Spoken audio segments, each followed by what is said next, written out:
Do you wish that there was a way you could reduce the impact of distressing and difficult thoughts? Well, today I have a psychological strategy rooted in acceptance and commitment therapy called Defusion. And it's designed to help us manage difficult thoughts, especially the ones that fuel anxiety, depression, stress, and many more mental health struggles. Welcome back to my channel. I am Dr. Liz White, a consultant clinical psychologist with over 20 years experience. Hit subscribe if you want more mental health tips to help you live life better.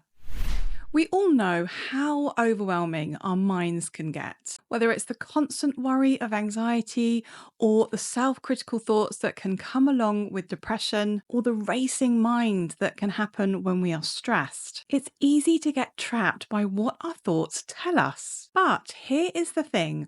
Thoughts are just words or images that our mind produces, not truths, commands, or threats, although it can really feel like that. So before I talk you through diffusion, I need to let you know about something called cognitive fusion. Now, this is a common mental process that we all do where we become hooked by our thoughts. We get overly attached to them, which can make our mental health challenges worse. It's like getting tangled in a web of self-talk, whether it's worries, negative predictions, self-criticism, or those shoulds, musts, and oughts. So, for example, in anxiety, thoughts like, what if something goes wrong? Or I can't handle this can feel so overwhelming. In depression, we may tell ourselves, I'm not good enough, or nothing will ever get better. And in stress, we may get hooked by thoughts like, I have so much to do, I cannot do it all. Now, when we are fused with our thoughts, we treat them as absolute truths or commands that we have to follow. And this leads to behaviors that might not help us, like avoiding social situations if we're having anxious thoughts about being out with our friends, or withdrawing from others if we're feeling low in mood, or if we're feeling stressed, overworking ourselves. Now, here's where diffusion comes in. Diffusion is the practice of stepping back from our thoughts and seeing them for what they really are, just words or mental images. So instead of automatically believing thoughts like, I'm not good enough or I'm going to fail, diffusion helps us notice these thoughts, acknowledge them, and choose how we respond to them. For example, the thought, I can't do this, becomes less about its content and more about the fact that it's a string of letters to form words, to form sentences. When we unhook from our thoughts, we create space to respond to challenges in ways that are more aligned with our values and our goals. Now, to make this process easier, I have created something called the Defusion Wheel, which we'll explore next. And I also have a free article and a downloadable worksheet for paid subscribers of the Hello Therapy Substack, which is my podcast. So the Defusion Wheel is essentially a visual tool that categorizes all different types of diffusion techniques and strategies. And I have grouped them into 3 categories. The first is observe and notice. The second is play with language. And the third are techniques where you question yourself. So I'm going to talk you through each one and talk through each of the strategies so that you can help manage things like anxiety, depression, stress, and much more.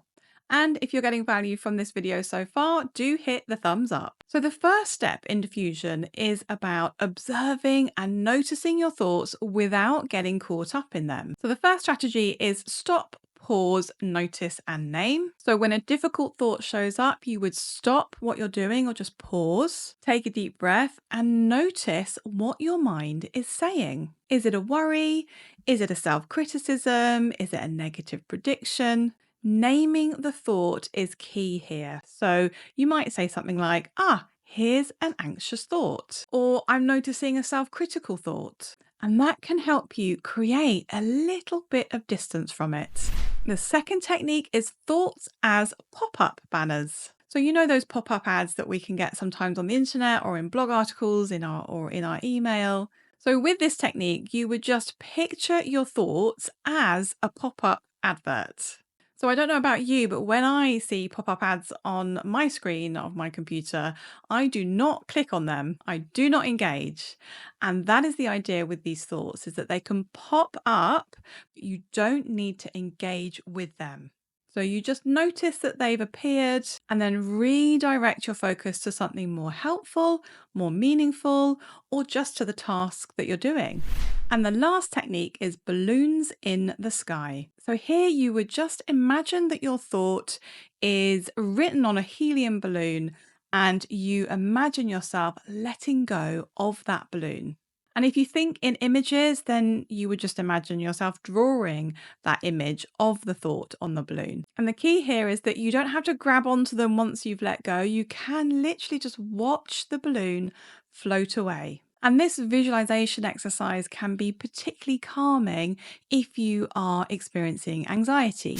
So the next category is play with language. So here we can break the power of difficult thoughts by recognizing them as just words, sounds, and sentences. So the first technique is say it slowly. So take a difficult thought and say it as slowly as you can. For example, the thought, I'm a failure. And now slow down. I'm a failure.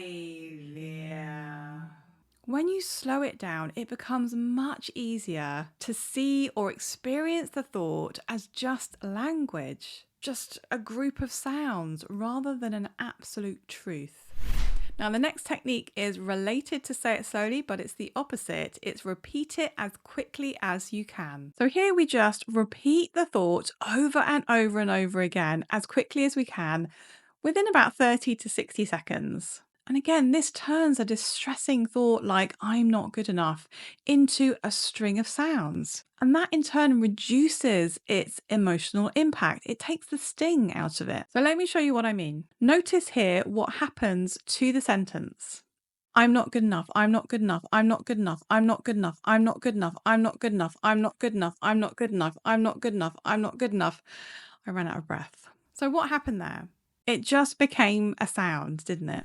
So moving on to sing your thoughts. Now, don't worry, I'm not going to sing, but this is simply singing your thoughts. And you can sing your thoughts to a well-known tune like Happy Birthday or Twinkle Twinkle Little Star, whatever you want, it doesn't matter. Now, it may feel a little bit silly doing this, but it is a great way to take the emotional impact out of the thoughts. And lastly, try saying your thoughts in a funny voice. So if you experience your thoughts as an internal voice, and many of us do, imagine saying them in a bit of a silly voice. Like a cartoon character. Or an exaggerated accent, or an accent of someone on TV or in films. And this helps you see how arbitrary and playful thoughts can really be. So our last category of diffusion techniques is question yourself. Now, questioning yourself is about shifting from blindly believing everything that your mind says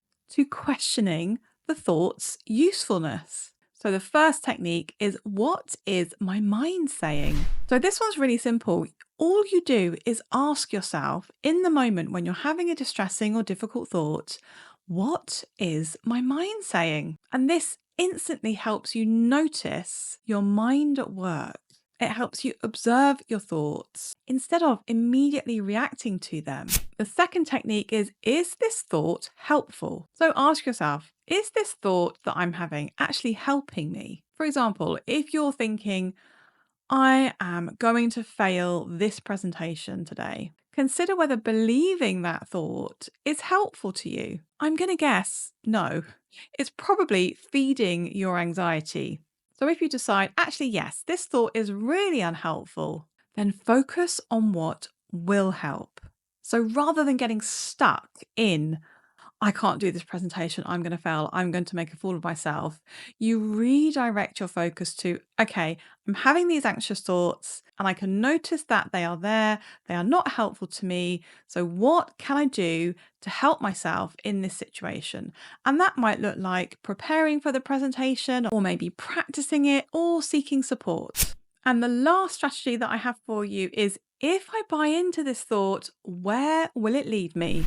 So imagine fully, like 100%, believing a difficult, distressing thought. So, for example, if you believe 100% that you are not going to get through your workload, where does that lead? More stress? Perhaps avoidance? Now consider what would happen if you stepped back from that thought, recognized it as a difficult, anxious thought, and focused on one small, manageable task instead. Wouldn't that be better? So, going back to the diffusion wheel as a whole, the beauty of the diffusion wheel is that it is flexible. There's no right way to use it. Some techniques might be better for anxiety, whereas others might be better for low mood or stress. The key is to experiment with all of these techniques and to find what works for you. But I would recommend trying a few techniques from each category. So remember, you don't have to control your thoughts to improve your mental health. The goal is to change your relationship with them.